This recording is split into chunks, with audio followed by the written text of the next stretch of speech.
I'd like to share with you a little story, something that happened to me once while I was working in one of our book centers in Cleveland, Ohio. One day a man came into the center. He looked around, but he was obviously not sure of what he was looking for. He looked a little distraught, a little disturbed. So I approached him and I said, "May we help you? Is there something in particular you're looking for?" He said, "No, ma'am." So I surmised he wasn't Catholic. "I would just like something religious, something I can read, something, I don't know, just something religious." So I asked him if he possessed a Bible, and he said, "Nah, I don't have a Bible." He says, "What do them Bibles cost?" So we walked over and we looked at the Bibles, and he decided he wasn't able to afford a Bible. So I suggested a New Testament, telling him that it was a part of the Bible, the part that tells about the life of Jesus. "I'll take that," he said, and he came to the counter. And while he was there, I said to him, "You know, we also have a chapel if you'd like to stop and say a prayer." Because there was just something that told me this man needed some extra help. So he said, "Yeah, I think I'd like that." So he pays for his New Testament and he goes into the chapel. He comes out after a while, still looking very disturbed, but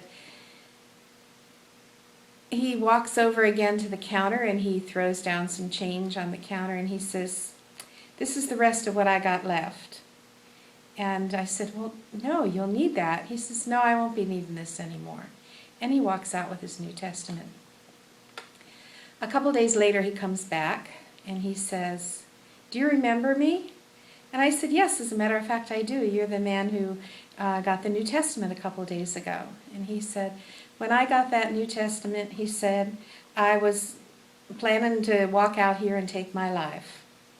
He says, "But all I wanted a book for was to read some little religious thought before I done it." I was a little shaken at that point, realizing how important our mission is in the world today and how much good we can do with it. And then he said to me, "But because of that there New Testament," he said, "I didn't take my life." And he says, "But now I don't know what to do with it." And so then he related the story of how he had lost his job, his marriage had broken up, and that was the reason he felt there was no more reason to live. But the gospel story that he had read and then the subsequent pages that he had read made him realize that there was more to life than what happens along the way, and that there was still hope even for him. So many months later, and many visits to the book center later, this man whom I had come to know then as Mike came up and said, "Sister, I would like to invite you to a very special event." And I said, "Well, sure, what's that event?" He said, "I'd like you to be witness to my baptism."